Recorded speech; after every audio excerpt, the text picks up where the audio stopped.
Well, welcome everybody. It's good to see you beautiful people in this room again. It feels a little bit like a reunion. It's been so great to walk through these halls and see those of you who I haven't seen for, decades. So welcome to you all. We have many of you are online, and so welcome to all of you who are online. And I want to say thank you to Andrew, who is operating the camera that is helping you get here. Thank you, Andrew, for your help. Andrew has been a technological help and anxiety reducer. So grateful for Andrew's work with us. Alumni, we haven't really seen each other, most of you, since the world got turned upside down.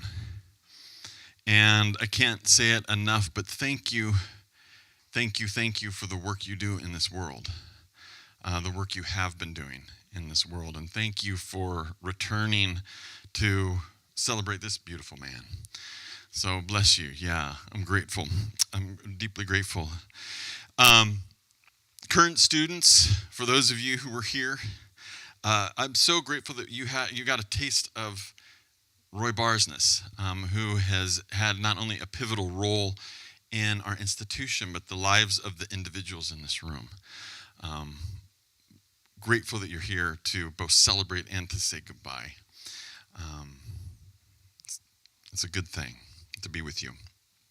I want to say a special welcome to a founder that's in the house tonight. We don't often get our founders back. We tell stories about the founders, but we rarely get to see or meet a founder. But Brother Kirk Webb, and would you mind standing just ever so briefly? Yeah. So Kirk is one of the 7 that traveled from Colorado to Seattle to begin what was Western Seminary in Seattle, then would become Mars Hill at Western Seminary, then would become Mars Hill Graduate School, ultimately to become the Seattle School of Theology and Psychology. So thank you, brother, for being here. We wouldn't be here without you. So thank you for that. And then, and Roy, turns out, wouldn't be here either, because Kirk was the one who brought Roy to the Seattle School. So that's a pretty sweet connection. But love having you in the building tonight. It's a gift, brother. Let me do a little bit of housekeeping.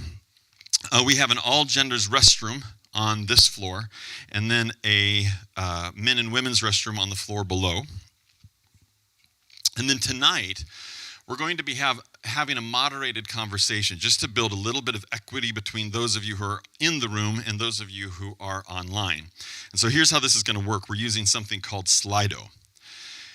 And if you want to take your phones out, or whatever you have, a tablet, something that has a camera on it, if you want to participate in this, all you need to do is point your camera at the QR code, and for those of you who are online, you can do the same.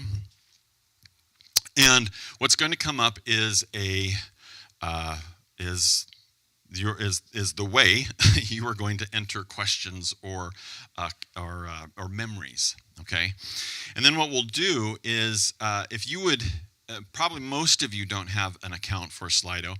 So what that means is that we're not going to do anonymous questions. So if you would enter your name and then whatever it is that you want to say or remember with us, and then Stephanie and I are going to do a little bit of, we'll read those tonight as after Roy does his lecture, okay? Any questions about that? I know I can't help those of you who are online, but any questions about that for those in the room, in the house? Okay, all right, well, so let's see how that goes. The question that Roy is asking tonight is, or let me say this, the question that Roy is going to be moving into tonight is remembering. And so the question I would invite us to consider is, what do you remember about learning with and alongside Roy? What do you remember about learning with and alongside Roy? And maybe that would be an opportunity to enter something into Slido. As Roy's talking, feel free to remember. And we'll get those even as he's talking. How this is going to go tonight, Roy, we're going to hear from Roy in just a moment. And then Stephanie Neal and I, Dr. Stephanie Neal and I will be engaging Roy about his lecture. From there, it won't probably come as a surprise to you. We're going to actually send Roy. And we're going to have an opportunity for those of you who feel comfortable to gather around Roy, lay hands on him, and send him into the wild, wild world tonight. So we'll end that way tonight. Okay? All right. Well, thank you. Welcome to each of you and to all of us together. It's great to be in the same place. I don't know what your body feels like. My body actually feels really good being with you tonight. And I don't know how my body's going to feel in any public space these days, but tonight it feels good. And so grateful for you all and grateful for you, Brother Roy.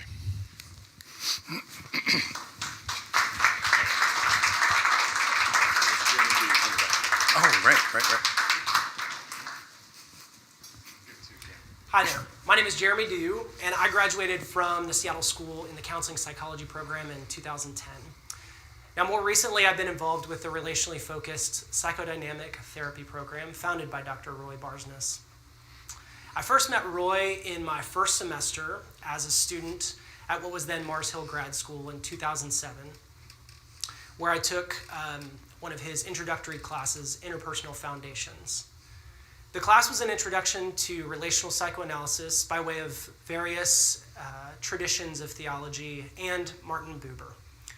The class material was disorienting for many of us, hobbling our way away from evangelicalism, but still deeply entrenched in it. I think what was more disorienting was Roy's presence. At the time, out of a fear of my discomfort with being disoriented, I would have called Roy provocative. But I've come to feel a deep affection for Roy's irreverence and the way it invites each of us to locate ourselves more fully. Now, Roy has maintained this dogged determination to show up honestly and the invitation for us to do the same. I can't imagine teaching us as Seattle School students, because for the first time in most of our lives, we're being invited to take up space and situate ourselves, and we received that invitation feeling pretty pissed it hadn't been given to us before. I continue to admire Roy's unique sturdiness to remain both flappable and unflappable at once. And in his loyalty to Martin Buber, Roy embodied this statement in his work as an educator, and I think he continues to embody this in his work towards furthering the relational movement in psychotherapy. Here I am, now where are you? So Roy grew up in a small Norwegian Lutheran farming town in Canada, and it's still a wonder that a small town like that could contain this delightfully bougie man before us. It really never made a ton of sense to me how someone with such big eyes for the world came from such a small place. But I was talking with a friend who actually took classes with me at Seattle School 15 years ago. He's now a priest. And we were talking about Roy, and he said, "Oh, but Roy is the best of Lutherans. He always held such a deep commitment to the text, whatever it was, and he was trained in irreverence." And I love that connection.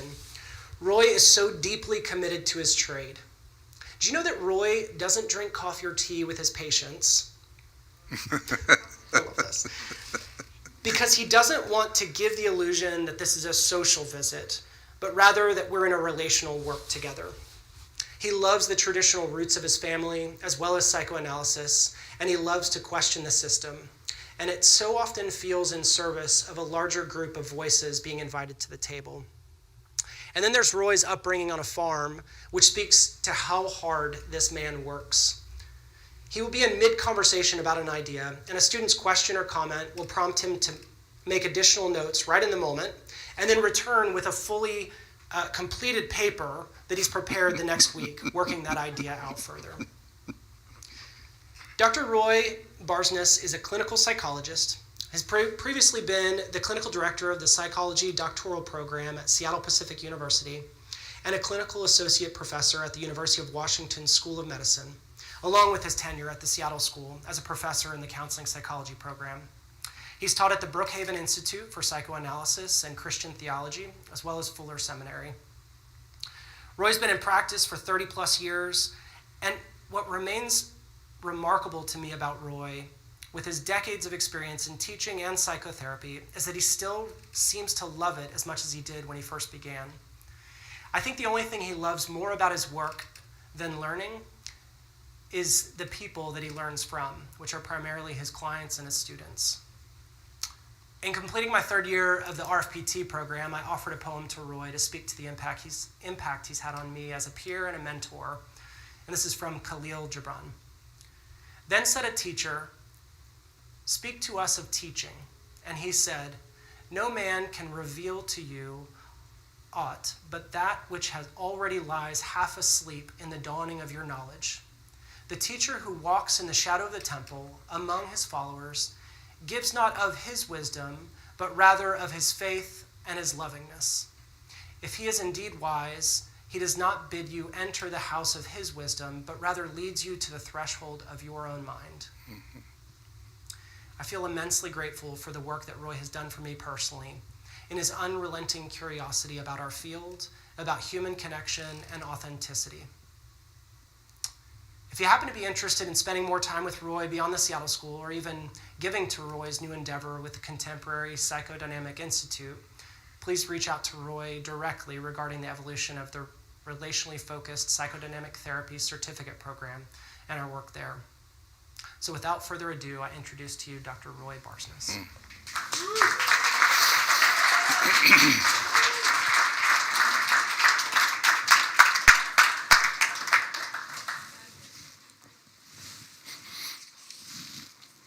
Thank you, Jeremy. Actually, he said you could reach out to me directly, but he is actually the new president of the Contemporary Psychodynamic Institute, so feel free to reach out directly to him.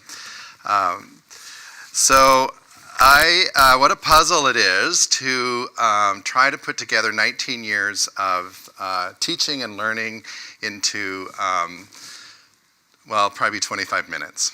So it's been quite a puzzle. My family, every Christmas, not every Christmas, thank God, but they will get one of these big puzzles, and two of us in the family don't like them, and two of them do.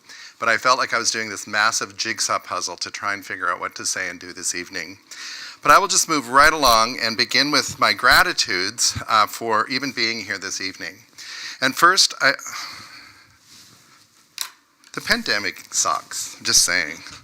So you have a mask on, and then the next thing you know, your glasses are all messed up. All right, first I want to thank Dan Allender and the founding members that acted on a vision for a particular institute that we now call the Seattle School of Theology and Psychology. I'm very, very grateful for the Seattle School and firmly believe that my own career would never have developed and been as rewarding as it is without this institution. By the time I arrived at TSS, in addition to Dan, two of the founding persons were still here, Christy Link and, as we saw earlier, Kirk Webb. Kirk, it's great to have you here this evening.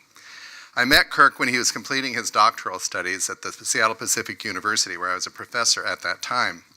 One day, Kirk invited me to lunch and told me about this new seminary in town that he was a part of and said to me, "You don't belong here," meaning SPU, "you belong with us."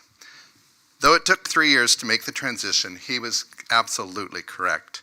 And I'm grateful that he found me and directed me to TSS. But even more so, I'm grateful, Kirk, for our friendship. Over the years, Kirk and I have spent a lot of time together hiking, walking, kayaking, eating, and for hours on end talking theology, psychology, and trash. Kirk, you are the dearest of friends, and I thank you. My first foray into TSS was as academic dean. Christy Link, who is online, who had essentially kept the institution running for the first 5 years, was the associate dean. When I entered, TSS was in a huge transition, surprise, with several of the founding professors moving on to other ventures, accreditation issues on the table, surprise, a new curriculum that needed to be developed, surprise, and new faculty hires to be conducted, surprise. It was crazy, absolutely crazy. But Christy and I actually had a great time, which doesn't really make any sense, but we did. And Christy, thank you for that time. The laughter and the accomplishments we made during that time fill me with great pride and gratitude. To President Derek McNeil, Deans Misty Ann, Dean Kristen Houston, our librarian extraordinaire, Cheryl, and to all the faculty, thank you for teaching me through your minds and your spirits and opening my mind to things I could never have thought without you. I'm particularly grateful to you, Paul Stanke, and former President Craig Detweiler. Paul, who valued the publication of my text, Competencies in Relational Psychoanalysis, and initiated an alumni book tour that ended in a postgraduate certificate program that ended now in what is a new institute in relational psychoanalysis. And to Craig, whose vision for continuing ed welcomed the program as an extension of the Seattle School. And to Derek and Misty Ann, who supported its continuance following Craig's departure, and to Kristen Houston, Ben Oldman, Lauren Pizer, and the admissions and marketing team for shepherding us through the past 4 years of the program. Paul Stanke is a very interesting man to me. He has a unique gift of what psychoanalyst Philip Bromberg refers to as a person who is able to stand in the spaces. That is, a person who can hold opposing views without collapse and remain authentically engaged. It is a rare gift, Paul. Implicit in standing in the spaces is the capacity to hold the dialectical tension of two realities. So when traveling with Paul during the book tour, I realized that even Paul's realities can get skewed. I discovered that writing with Paul is extremely risky, a reality he denies. As we would get caught up in conversation and he would forget he was driving and horns would be honking, he would smile and wave, correct his errant ways, and get back in his own lane. But once, when we were almost killed by a semi on the freeway in San Francisco, traveling way beyond the speed limit, I exclaimed, "Paul, you almost got us killed." He calmly replied, "Nah, think of it as I just saved your life."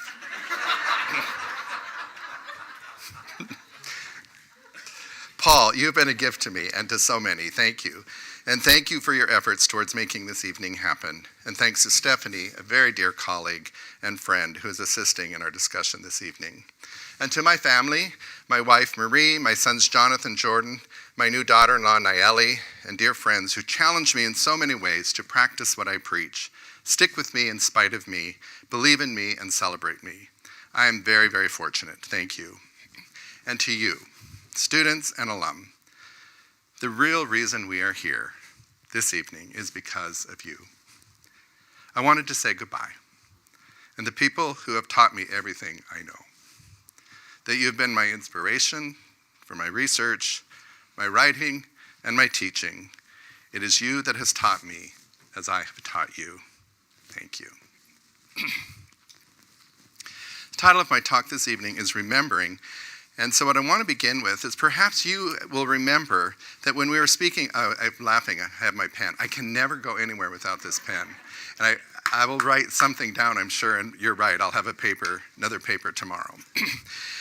So I'll put it away. Perhaps you will remember that when we were speaking about termination in psychotherapy, I emphasized the important role of endings in a treatment. Endings, I said, were an opportunity for the therapeutic couple to return to where they began, reminisce together the journey they had been on, where they had arrived, and to imagine what might happen next. An opportunity to highlight growth. I told you of a professor of mine in my own training who said at the end of every treatment, reminisce, reminisce, reminisce. We all know the joy of a reunion of a friend we may not have seen in a long time, and how our conversations become filled with, do you remember this? Do you remember that? Laughing and crying together in our reunion together. And when we do, all that has been forgotten is alive again, and in the aliveness, our relationship is deepened. When I was asked about how to celebrate my departure from Seattle School, what I knew I wanted to do was to have a reunion of sorts with all of the students and alumni that have blessed and taught me along the way, to remember together what we've learned together, what we have forgotten, and maybe what we want to bring to life and practice once again. As I prepared this talk for the evening, two things happened. Your faces, your questions, the challenges returned, and I felt very grateful that I was able to be a part of your journey in life. The second was how much I had forgotten, especially my theological mind and my own spiritual journey. 5 years ago, the Interpersonal Foundations class was folded into a new class, IDS class, that is now the home for the Theological Anthropology paper. In true confession, for the past 5 years, it would be very safe to say that I have neglected my own spiritual journey. But in returning to the readings, the notes, and the memories of our stimulating discussions, something was reignited in me, an awakening in me, a desire to take another look at the meaningfulness of a faith. So remembering is both a reunion and an igniting. And I hope that through our remembering together this evening, that something will be reignited in you, and that we'll have a sense of reunion in our time together. To the alumni and the students present who did not have interpersonal foundations with me, you kind of missed something. You will have to bear with me on the first part of the talk as I walk through my memories of that class. But hopefully my memories of that class will invite you into further reflection of your own theological anthropology. Unfortunately, I will not be able to capture for you how crazy and wild that class was. And I smile broadly as I remember the energy of this very space as we grappled with complex theological and psychological ideas. It was quite a deal. I also want to say this. As we remember, we do so in the midst of the present. And present on each of our minds today is the weight of violence and hatred within our culture and within the world. The tragedy of the moment is Uvalde, which has already dimmed in our minds the tragedy of Buffalo 2 weeks earlier, or the tragedy of the war in Ukraine, now 120 days old, or the awakening of Black Lives Matter resulting from the death of George Floyd 2 years ago, and the ongoing tragedies of acts of violence against immigrants and refugees, women, persons identified as LGBTQ, violence against Asian Americans, and the most forgotten people of all, the indigenous people of our nation. It has become so common to us that I wondered, even as I prepared my talk this evening, what might actually happen on this day that we would be grieving. We live in a constant state of melancholia, fearful and feeling helpless. So I'd like us to stop in this moment and pause as we pray for the harm done on this day, the day before that, and the day that is to become. Let us pause and remember the horrors that surround us, the violations that harm us, the harm that has been done to us, and the harm that we have done. In this moment of silence, let us repent and lament and hope.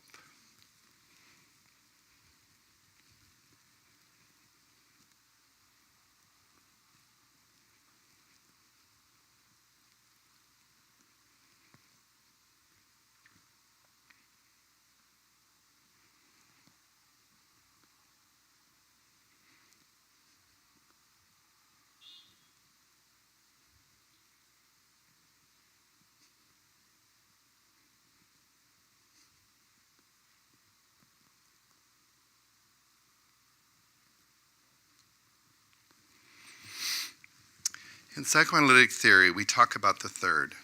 The third is that space where one can acknowledge violations, affirms contrast, and fosters truth while opposing denial. This third space speaks to promote the legitimacy of the other, cultivating each other's realities and the legitimacy of the other. It is a space that holds the tension of what is and what we hope for. It is my hope, as we remember together what we have learned together, that something will be remembered that urges us towards love towards the other and towards hope in the midst of such despair.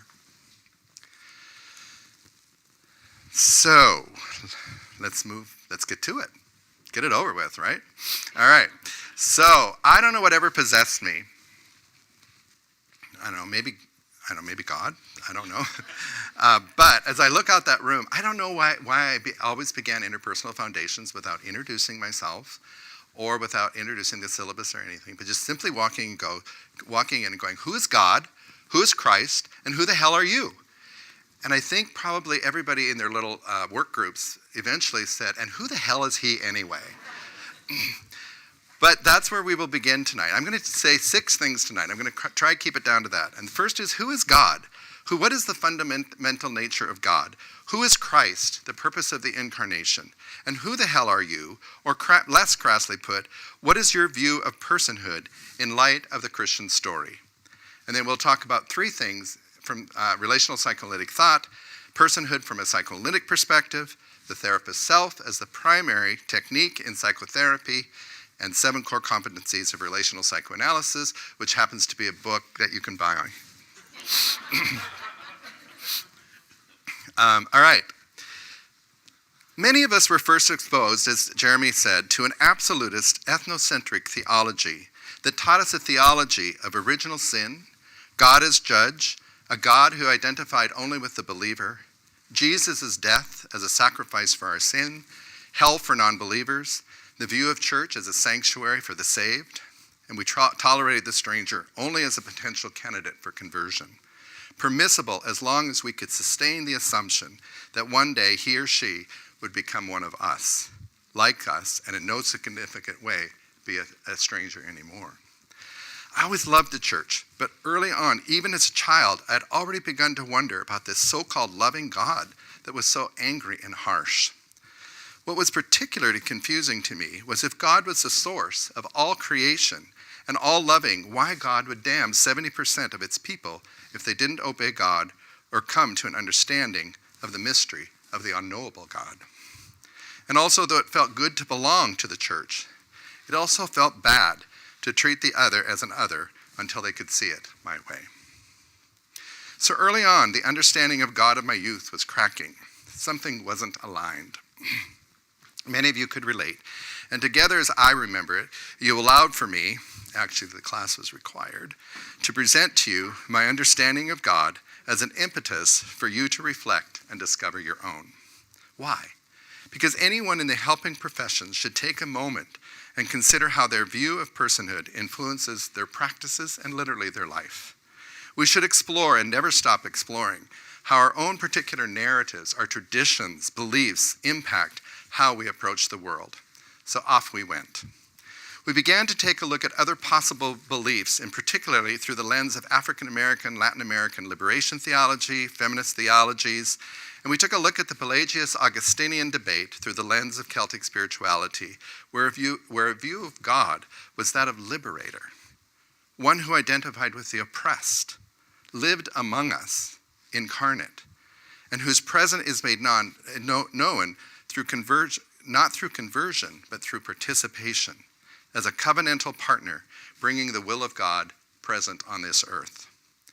I asked you to read Genesis 1-3 over and over and return to me where God's creative design became a destructive design, where creating the human person in God's own image shifted to the origins of humankind created in sin. After 19 years, none of you have come to me. So then you ask, well, what then, Roy, of sin? Though we read that sin entered creation through Adam and Eve, I suggested that sin did not shift the nature of humankind. God did not change God's mind about humankind bearing the image of God. What happened is that we became aware of sin and our proclivity to sin. What changed is knowledge of sin, not the nature of humankind. Human beings, I suggested, are not tragic figures. We are alive, created, crazy, flawed people, invited to partner with the divine and with one another in the discovery of love and grace. So theology of sin was recast where I stated, we are not born burdened with a load of original sin, but we do pick it up with remarkable velocity. Though evil surrounds us, drowns us, literally kills us, the true nature of the human being is clothed in our humanity, which is often ugly, but deeper still is the human being known in its divine nature. This led to your questions of eschatology as to who gets in when we reach the other side. I recall a question from one of the alumni who sent me a text after Saddam Hussein was killed. Simply said, Roy, Saddam Hussein, heaven or hell? I replied, my faith tells me that he is sitting in the arms of Jesus and they are both weeping. I could imagine no other image. There's nothing biblical about what I'm about to say about this, but I began to wonder psychologically, what might be behind this reluctance to understand the human person created as good? What was so compelling about hanging on to this model of original sin? I began to wonder with you if perhaps understanding the human condition as sinful by nature, the concept was very useful but dangerous vehicle to work out our own identity. that to understand the self, we needed a bad other, a bad object to establish my goodness. In other words, self-definition needed a container for our own hateful, dissociated projections. I also suggested that giving up the theory of original sin confronts us with the terror of grace. For you see, if I understand a forgiving God for myself, then I too must understand the universality of grace. Any moral theology, I suggested, must posit itself with the primacy of God's love and grace, which invites us to a morality of charity. So what then of sin, you asked? I said, any action that denigrates and violates the dignity and sacredness of the other and all things that are part of the created order. We moved on to Christ. Simple things to do. As we began to lean towards the story of the incarnation, fresh off talking about original sin, we landed on the discussion of the cross and the death and resurrection of Christ.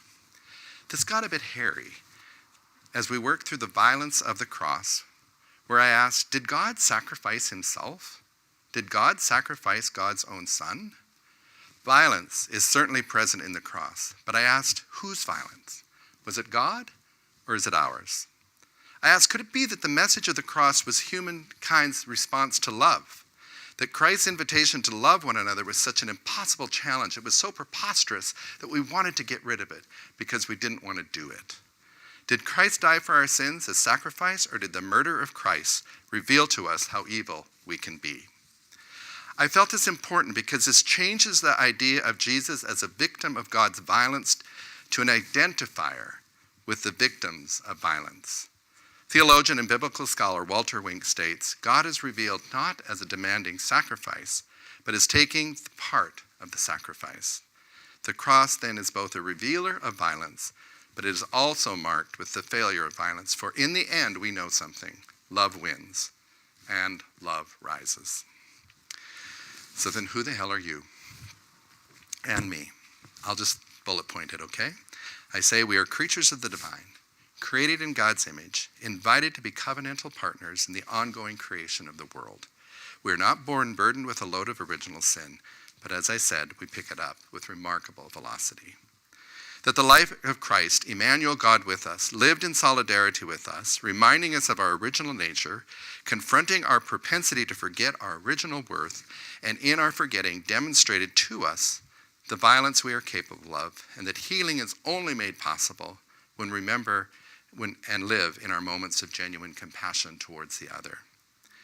Thirdly, scriptures can simply be summed up as a relational document, understood through the greatest commandment, which is to love the Lord your God with all of your heart, your mind, your soul, and your neighbor as yourself, and to act justly, love mercy, and to walk humbly with our God.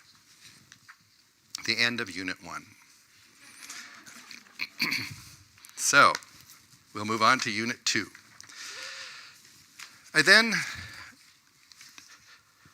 You'll all be really disappointed. Actually, this is Unit 3. Unit 2 is Martin Buber. And it would have taken forever.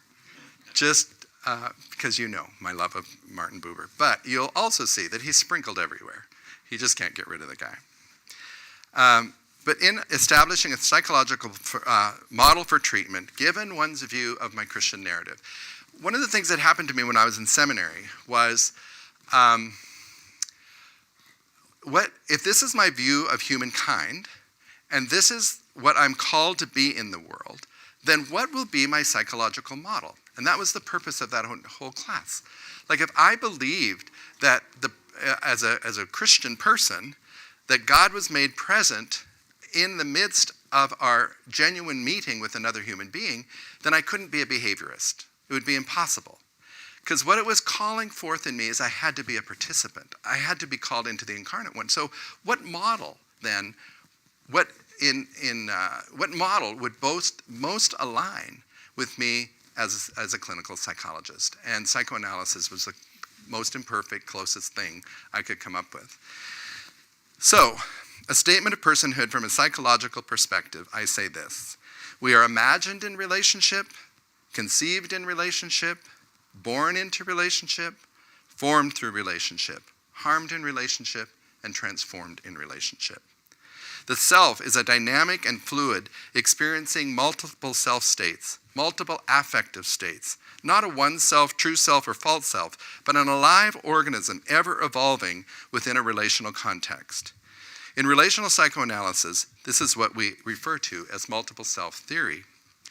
Writer Toni Morrison, in her novel The Song of Solomon, though, captures this best when she says, "You think dark is just one color? But it ain't.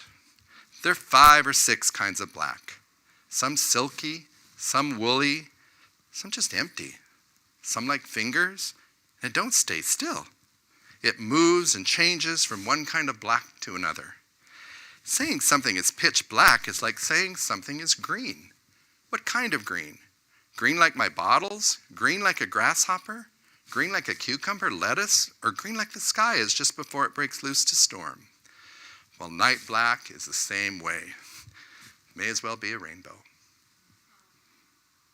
The word Hakomi from the Hopi Nation asks, how do I stand in relationship to these many realms, these many colors, these many rainbows of myself and the self of the other who stands before me?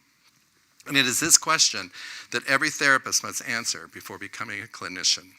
Our first question is not, who is this person, patient before me, but who am I in relation to myself and to this other who stands before me? This is a question that we should ask ourselves not only as clinicians, but as persons within civil discourse. The psychological question of who am I is responded with, I know who I am in relation to you, my different other. The next thing I want to highlight is the use of the self as a primary technique in psychotherapy. Carl Jung said, every psychotherapist not only has their own method, he or she themselves is that method. The great healing factor in psychotherapy is the doctor's personality. 147 years later, Norcross and Lambert, psychological research commissioned by the APA 30 years ago to conduct a long-term study to address the question, what is the primary change agent in psychotherapy? Well, in 2019, they reported that the primary agent of change is the person of the therapist and the quality of the therapeutic relationship that is responsible for change. My argument to all of my colleagues and all the other models of psychotherapy, if that is the primary agent of change, our entire business should be about developing the therapist in relationship to the psychotherapeutic process. Winnicott states, we have to undergo a critical personal experience to deeply comprehend the patient's psychic reality. In other words, we have to have an awareness and acceptance of our own human condition, our strengths, our flaws, our fears, our shame, and frankly, a humility that connects with the challenge of simply being human. Early in my career, psychoanalyst Erwin Singer, a forerunner within the relational psychoanalytic movement, in his book Key Concepts in Psychotherapy, encouraged his reader to get out of our heads and into our guts, into our viscera. So you will all remember how connected I was to my viscera. And I would keep bringing that up every time. Because I eventually made the link that I was no longer simply a container, a clean place to just have projections dumped into me, but a person in direct relation to another person, and that by attending to my affective energy, my own, my patient's, and the in-between, acting upon the other, is where I was discovering change occurred. So, the core concepts of a relational psychoanalysis. As you were all entering your internships during Therapy 2, our little, not everybody, whatever illusion I had of a love relationship with all of you, I also acknowledge that not everybody loved me, okay? So, but it really became apparent in Therapy 2. And as you were all entering your internships during Therapy 2, you were returning to the classroom more than a bit cantankerous. Entering sites that prided themselves on so-called evidence-based treatments that, to their credit, were easily taught and practiced, you reported that they did not appreciate your existential psychoanalytic training from the Seattle School. And I happened to be the object of that despair and cantankerousness. And I have to tell you that you probably don't know this, but I would go to the faculty and say, I can't take all of this all on my own, and they'd go, whatever. And you wondered aloud if we had, more than aloud, you screamed if we had adequately prepared you. So one day, one of you raised your hand and said, I have all this theory, but I don't know what to do. That comment thrust me into a reverie where I thought, she's right. Rich psychoanalytic theory did not have a structure for practice. There did not exist clear anchors on which to do your practice, such as a behavioral model or a manualized model does. So I went to work, conducted a qualitative research study that has resulted in the 7 core disciplines in which to build a psychodynamic practice. And these core concepts landed in a book that you will probably want to purchase called Core Competencies in Relational Psychoanalysis. And why you'll want to purchase is not because it's really a good book, because it's dedicated to you. So let's do a quick walk through it. The first one is the therapeutic intent. And all I want to say about that is the overarching goal of psychodynamic therapy is vitalization. Number 2, a stance of radical openness and authenticity. I have a friend who is quite the character. He's provocative, emotional, feisty, as probably most of my friends are. In fact, I don't know any that are not. But he recently told me how he recently had terminated with his therapist, who he is quite certain hated him. I added in, well, maybe just didn't like you. No, hated, he replied with a smile. From my friend's point of view, he and the therapist would get caught up in all sorts of emotionally charged entanglements. But my friend would ask the therapist about what he, the therapist, was experiencing, what it was like for them to be in these heightened emotional exchanges. He was met with a neutral, formulaic response. Finally, in desperation, he said to the therapist, you know, there are 2 people in this room, and you're not one of them. And then he terminated the work with them. Knowing my friend as I do, he would be quite the challenge. But in reporting that experience, he said, there was no there. How tragic, I thought. Because everyone who comes to see us comes to be seen, to engage, and to have a real experience with another human being. They need to know that we feel, that we have reactions, and that we will engage in the multiple and complex affective states that are aroused. The only way this is possible is if we hold to a therapeutic stance of radical openness, not only towards the patient, but actually more so to the therapist's own self. If we are not radically open to what is stirring inside of us, we are not in a position to receive our patients. I've suggested that there's one basic rule of the therapist. The rule being, the therapist must consider all that passes through them as informational value in relationship to their patient. It is the radical self-analytic process of the therapist's mind, aroused by the therapist's affective states, intuition, thoughts, and the experience of the patient within the interplay of the other, that distinguishes the therapist's mind from the patient's and leads to change. Number 3, deep listening, affective attunement. As a therapist shifts their attention from cognitive formulations, which we're really good at, figuring somebody else out. But if we stop that or use that and move it into what is in our viscera, we will gain access to the deep affective states of our patient. It is the deep within the deep, therapist meeting the deep within the patient, that is the primary working tool for psychotherapy. So what distinguishes the listening skills of the relational analyst is what Wright called listening with the third ear, Singer, the viscera. Have I said that 3 times now? I'm so glad. I'm sure that's one thing you'll remember. And Ogden, reverie. But my own understanding that I offered you is listening to the conversation that is at hand, to the unspeakable seeking voice. To be fully roused to our own affective states that are awakened within us vis-a-vis our patients is what is particularly curative. Number 4 and 5, repetition, patterning, and linking. History is not just facts and events. History is also a pain in the heart. And we repeat history until we're able to make another's pain in the heart of our own.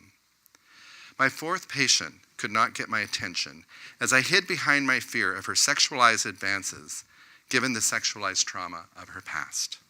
And I froze. She had to advance further and further, and the further she advanced, the more further I went. As you will read in the book, it was only when I became awakened to the disaster I was creating by refusing the past that needed to repeat that the therapy was then able to progress. History is not just facts, it is an ache. and the history of one has to penetrate the life of another, history must not only be told, it has to be lived. Psychodynamic theory understands the replication as a central and vital part of the treatment process. As Winnicott stated, it is a joy to be hidden. It is a disaster not to be found. Repetition and working through. It is an odd thing, in retrospect, that we strove to keep the affective countertransfer reactions out of the consulting room, which is essentially impossible, and where considerable data of the patient's interior and interpersonal world is made evident. In fact, the treatment process relies upon these early on-formulated intrapsychic material to actually get activated in the in-between. And as these enactments potentially, when worked through, they reopen foreclosed areas of the patient's narrative. Articulation and working through. It's really fun. In the certificate program, we have a really cool consultation model. And it's really fun to watch how everybody is so crafty and wise and knows how to formulate and diagnose and think about all these things that the patient is. But when I say, okay, so how are you going to bring this to the patient? They,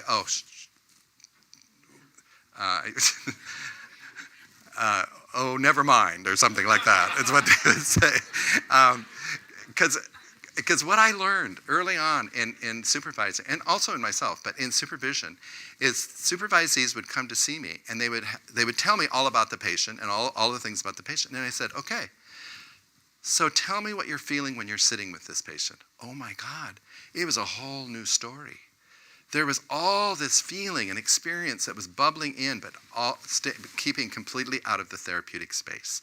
I said, that is the words that need to come forth that will be helpful to your patient. But it's a very scary thing to find out how to say it, et cetera, et cetera. But what I have learned is that they want us to show up. They are hopeful that I will take a risk and offer our thoughts and experiences of them and not just my formulations. You may recall my telling of my experience with my very first patient who said to me following one of my therapeutic exercises, the genogram, that please put that away. And when you're ready to hear my story, I'll tell you. At that moment, I also recognized I liked hiding behind my formulations and interpretations, and to enter into a more honest conversation would require vulnerability that I was uncertain I wished to engage. And yet I knew for her sake I must. What eventually guided me was the realization that all of therapy is actually a misread.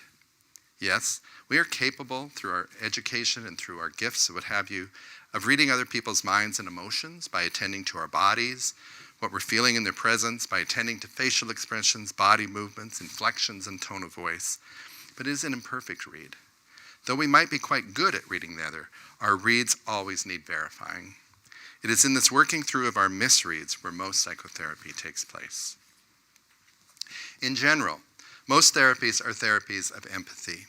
The therapist is encouraged to be kind, thoughtful, non-judgmental, good luck on that one, and objective.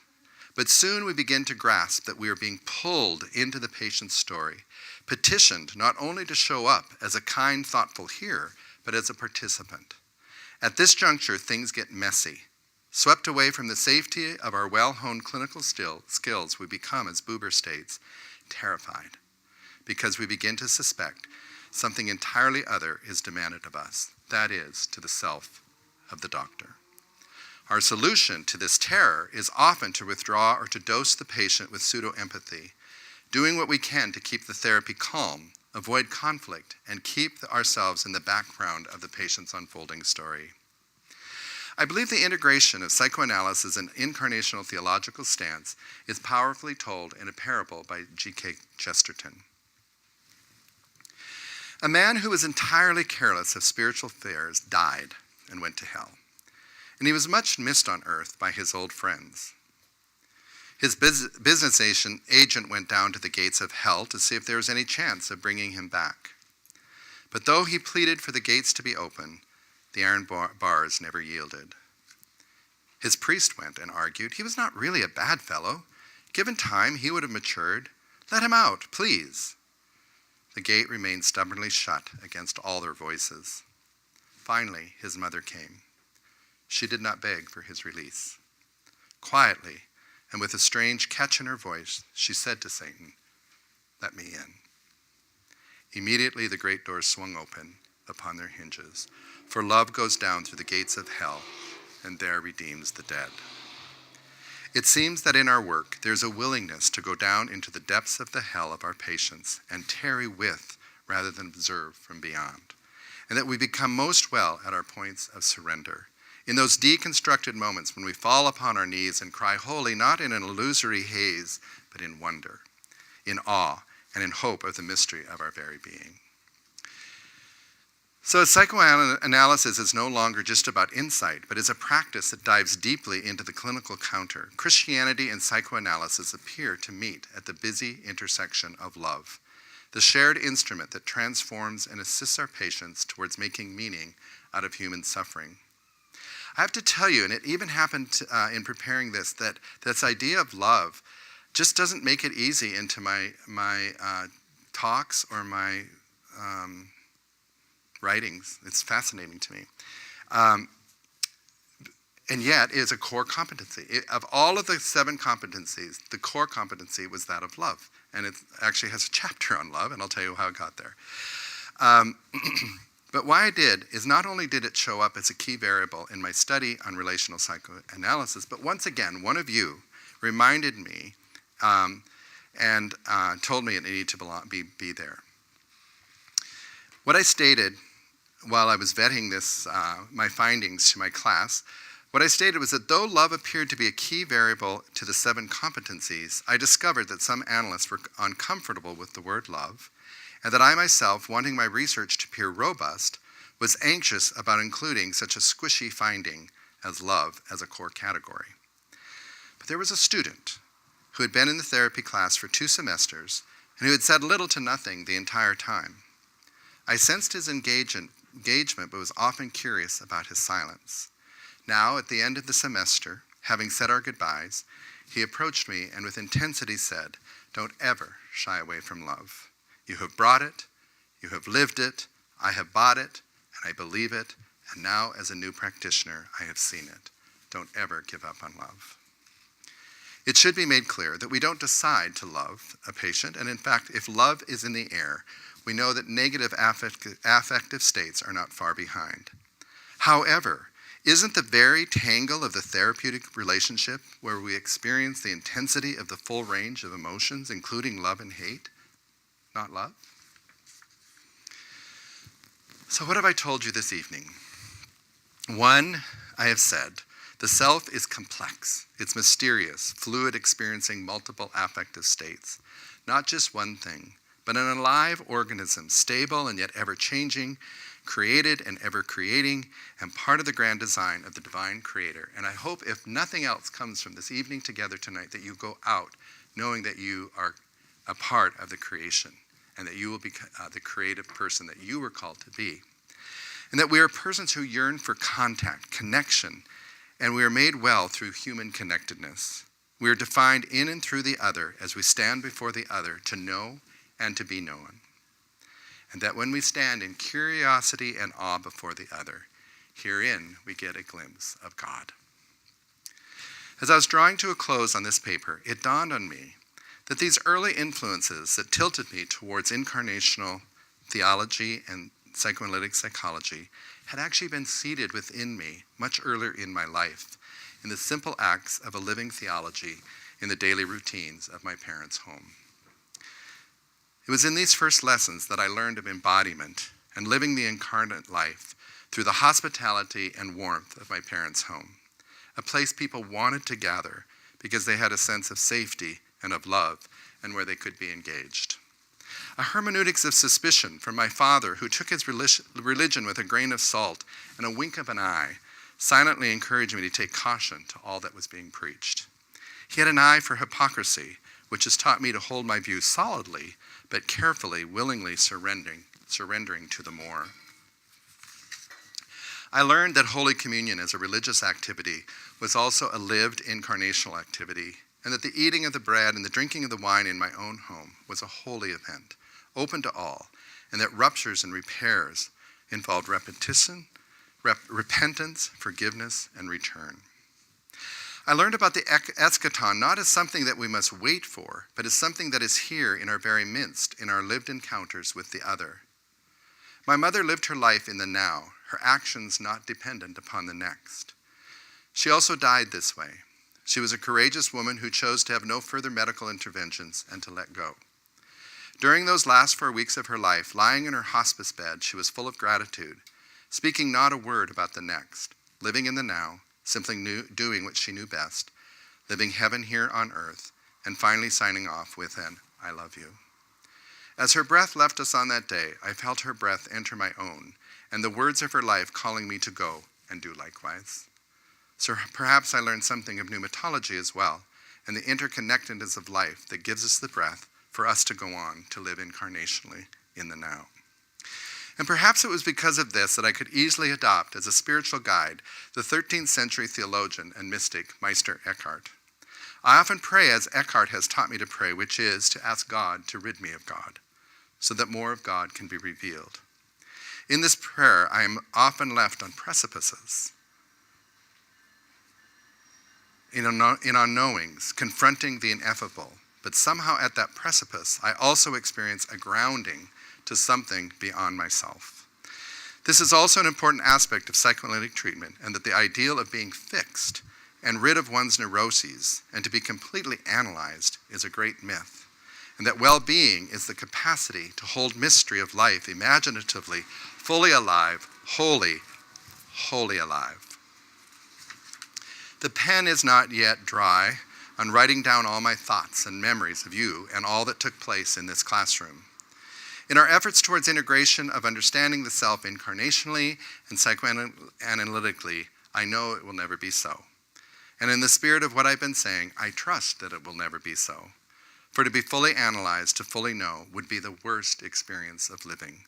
So I pray to God and to the disciplines of psychoanalysis and theology to continue to keep us on the edge, to keep us pursuing, to keep us at the doorway of faith, and when we meet again, that we will meet with more memories that will reignite us to learn more, love more, and to live a life fully alive. Thank you for letting me remember with you. You've been a great gift to me. Thank you.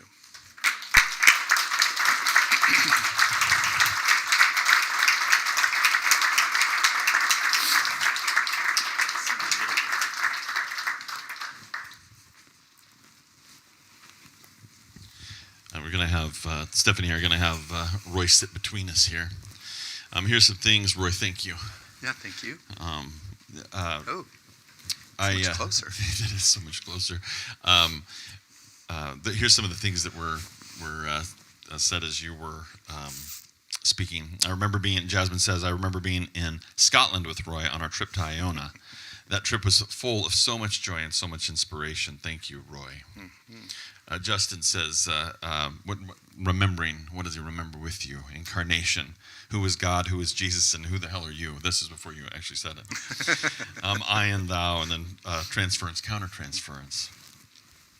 Tracy said, Roy said his clients know everything and nothing about him. Mm-hmm. Present says everything we need to know. I'm speaking as Tracy now. I have carried this with me for 17 years. Thank you.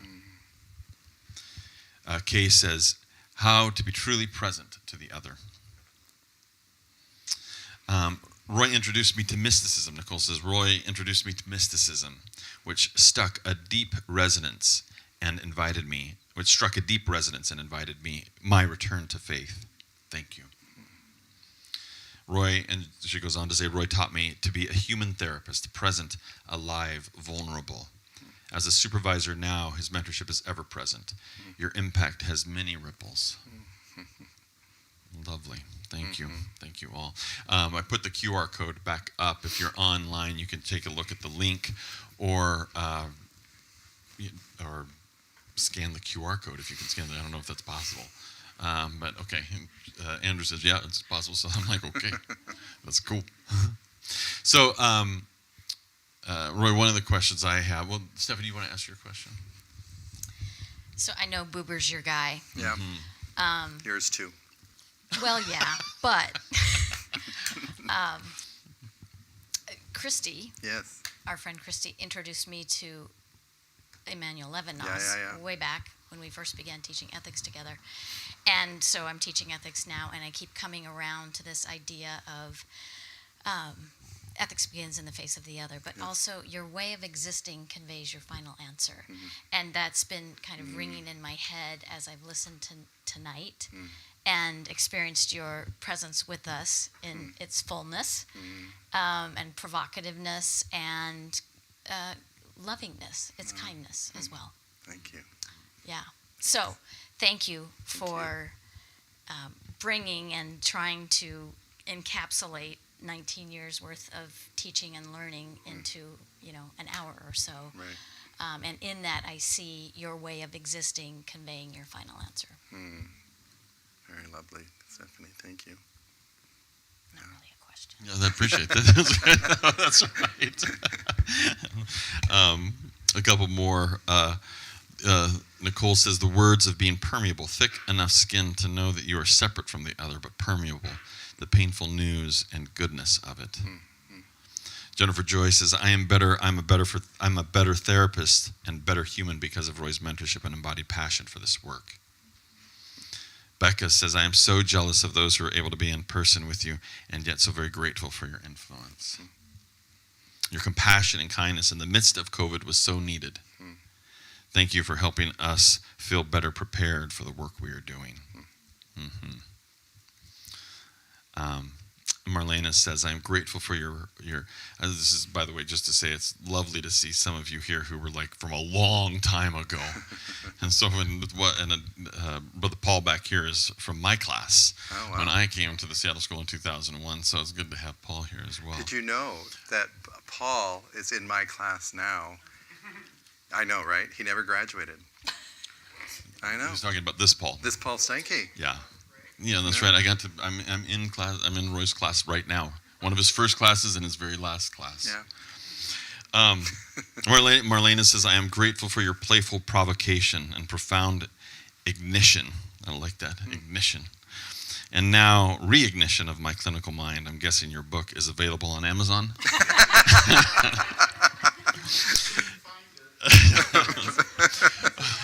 Oh yeah. Oh yeah. Well, Paul asked here, and so Paul was looking for it on Amazon. It's on Amazon. We should have had a deal tonight. We should have had a deal. Way to go, Paul. I know. See, that's what I did save your life, though. So yeah, just you did. remember, you did save my life. Paul actually asked this question. He says, in your first class at MHGS, your classes were very slow. Slow. Mm-hmm. You. Okay. Yeah. But you asked for feedback, and from then on, you had one of the best classes. What did you do? What happened? What happened? So I was really slow. So yeah, okay. in your first class at MHGS. So Paul was in your first class at MHGS. Okay, you were in my first class. Okay. Yeah, your classes were very slow. Slow. Okay. You asked for feedback, and from then on, you had one of the best classes. Oh. What did you do? Listen to the feedback. Yeah, that's good. You know what's interesting? I just taught for 18 hours online at the University of Turin in Italy with an interpreter. That was a lot. But you know what I actually learned, and that I'm going to try and incorporate in my teaching, is to slow down. That I'm kind of like a fire hose, and that when I had to stop for the interpreter to then speak to them and then hear back from the interpreter, I found that we were actually got to some really deep, good stuff. And so I'm still learning, and thank you. But what happened probably was the feedback, I would say, which I hope that was the reason, because that would be consistent with what I teach. That's good. Yeah, it's in the book. Everything's in the book. Claudia says, I constantly second guess my use of a water glass in sessions and think of you fondly, with only a little bit of angst attached. And a lot of dehydration. She actually doesn't say that. Sarah says, I have appreciated both your stubbornness and your empathy. This is really fun to be just sort of sitting here kind of reading these blessings for Roy, and just to be able to do that. I don't know that we've ever gotten to do that. I think so often as students we've brought you our angst, and because particularly where you fall in our life cycle, you're at a high. You were always at an interpersonal foundation. You're at the very beginning, right? There's some anxiety there. But then as we move into internship, there's another whole bunch of anxiety as we seek to go, fear, say. Yeah. And so this is really lovely to be able to just sit here and sort of speak these things to you. Yeah, that's nice of you to say. Yeah. This word provocative is pretty common about me. And so I thought about it the other day. I thought, am I really? And I thought, yeah, I am. Okay. So after that, though, I thought, but you know what? I think what's even more provocative is what I'm bringing you. That to think of a theology that I brought to you again this evening, or to think of a relational psychology, that's such a shift in how we think about our faith, and also how we think about being an empathic, nice therapist, trying to be kind instead of useful. And so that's provocative. It says like, I don't know. And so that's my way out of owning that I am provocative. Well, can we? No. Yes. Remember, it's all nice. It is. All nice. Okay. No, I think about that as fully alive. Yeah, thank you. And that what you are asking us as therapists is to bring our fullness, our aliveness to the work, to your patients, to your students, to the classroom, to the school. Yeah, Lily Walker says, Roy showed me how to be deeply kind and almost dangerously brave in the therapeutic relationship. And that means so much in work and in life. We have about 10 minutes left here, so I'm going to read these things here. Anna says, I'm grateful for your genuine concern about my grief when my grandfather passed away. I love that you stick up for your beliefs. Don't crumble under pressure. Okay. Kelsey says, you gave me permission to not believe in hell. My deconstruction was in part due to you and the brave questions you invited us to ask ourselves. Beautiful.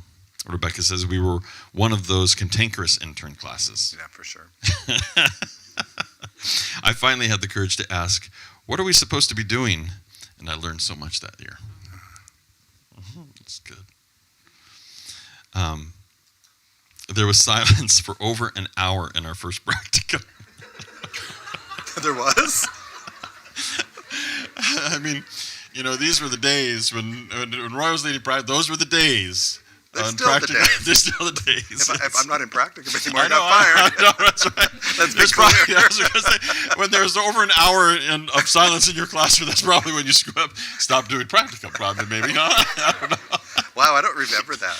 Yeah, I kind of like the story, though. Yeah, this is. I know. So you went back to really slow. Yeah, that's right. Yeah. Oh, that's good. Yeah, so Autumn says the same silence in practicum was my memory. So this is interesting. Yeah. There's I'm starting to remember now. A theme of silence. I think I might just have to. They were a bit of a stubborn group, maybe. I'm just thinking. What do you think? It's totally that. Yeah. I was just there facilitating. Yeah, go on. This is good.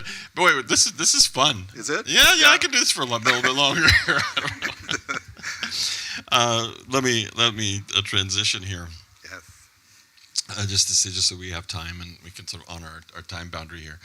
But one of the things that one of my favorite memories of, I deeply love Roy, and it's hard to say goodbye to Roy.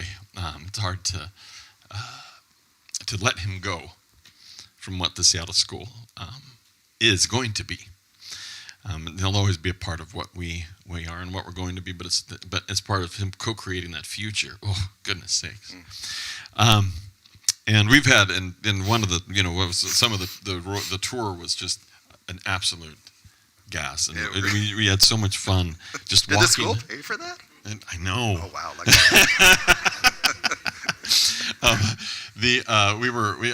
We just walked so many streets, miles and miles of streets, and talking and crying and praying together. I mean, it was.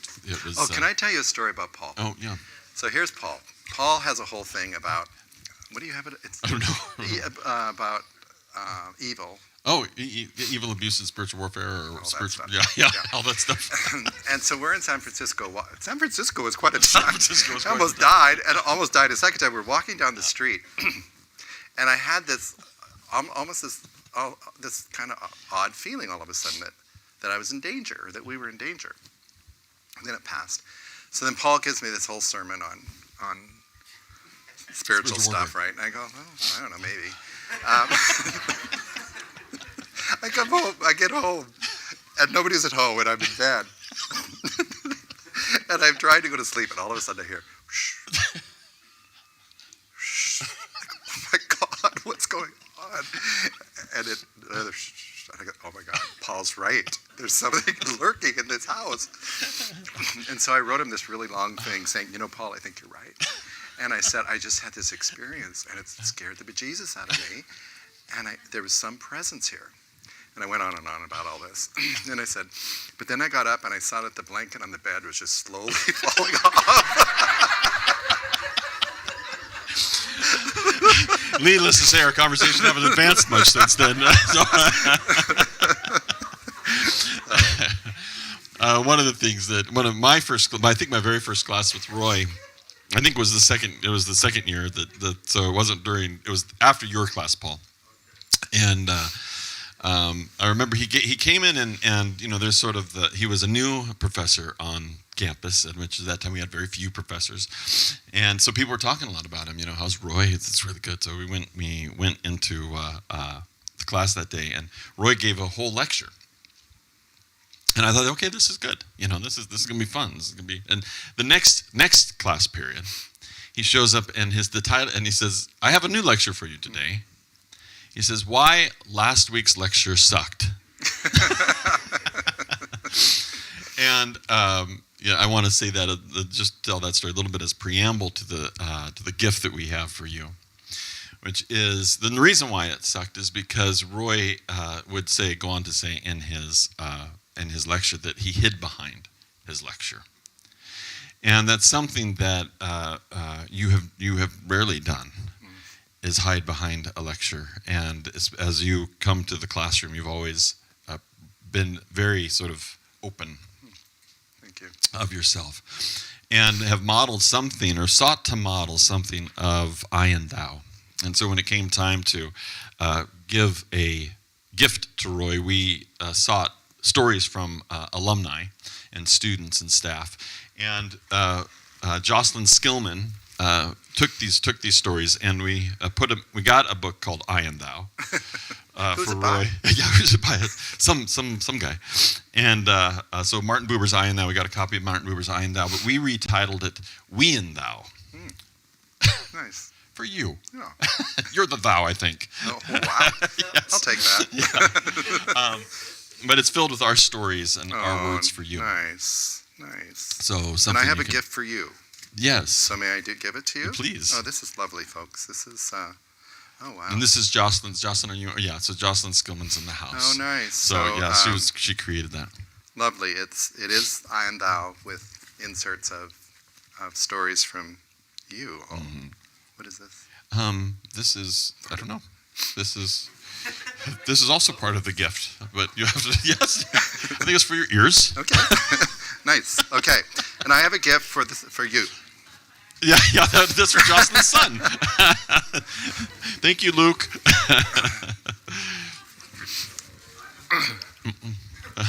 Even bigger. Yeah, that's great. Thank you. Yes, our gift was smaller than Roy's. Well, I will tell. Let's see. Go ahead and open it while I tell how this came to be. Okay. You want to grab one side?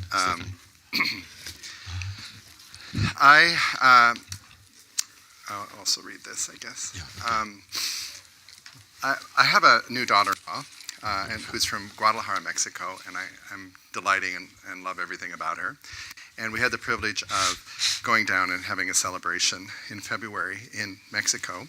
And we took this wonderful trip up into the mountains to the city of Guanajuato. And it's a really magical place. And I walked into a art store there, and I immediately saw this. And I immediately thought, This is what I want to leave with the Seattle School. And why is I will use Carl Jung to explain. He says, it is inevitable that the doctor should be influenced to a certain extent, and even that his nervous health should suffer. He quite literally takes over the sufferings of his patient and shares them with them. These sufferings are not only unavoidable byproducts of analytic work, but essentially our analytic calling, our destiny. Thank you. Thank you. It's beautiful. It's beautiful here. I think how we want to end, how we're going to end tonight is would love for us to come and gather around Roy. And for some of you, you'll be familiar with this. This is a tradition we've done here at the Seattle schools. We've gathered around each other and sent each other into the world.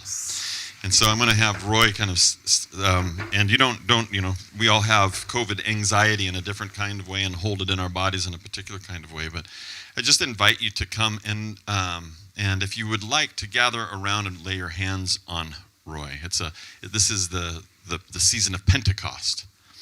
And in the scripture, the reading, the liturgical reading, it says, and when they were all gathered together. And so we have a bunch of folks online, over 100 people online, 100 plus people online, and so we are all gathered together, and we want to send you. And so if you feel comfortable doing so, if you come and surround Roy as we send him.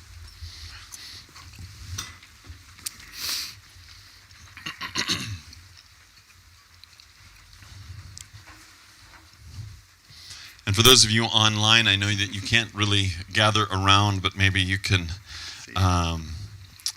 even, maybe if you're with somebody, you might put your hand on them, or if you're alone, lay your hand on somewhere on you, some place that might bless you as you think of Roy. And I'll just invite us. I know that many of us do not pray in the same way. Probably none of us pray in the same way. And so what I'll invite is, if for whatever reason this is not your style, maybe you use the word intention. If you hold an intention for Roy, I just invite you to call it to mind. And maybe in a single word, in a little bit, I'm going to ask you to say that word. And we're kind of do it in a Pentecosty kind of way. And so it's all going to be on top of each other. If you're online, I just invite you to enter it into the Slido, and I'll put that. Although I won't be able to read it tonight, or won't hear it tonight, we'll give it to Roy later. Holy One, we are grateful. We are a people marked by this man, his seeking after you, his commitment to the mission of the Seattle School, his love of Buber, and his imagination and love for all of us. You have bound us together with Roy to work with you toward the revealing of your realm within this school, and the lives of faculty, of staff, of students, and alumni, and the life of the world. Thank you for the life together we have shared, your never-failing presence among us, and the deeper knowledge of you and of each other we have been given. I just invite you to speak that word aloud, speak that intention aloud over Roy now. Maybe write it in Slido and submit it. So you could just do it loud in a messy kind of way. Messy as Roy in a classroom kind of way. Yes. Yes. Unfinished. Yeah. Flourish. More. Laughter.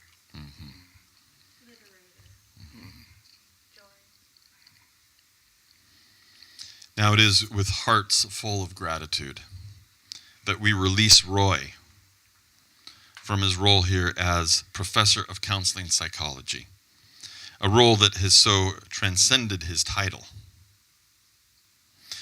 at the Seattle School, and we send him into the next chapter of his vocation.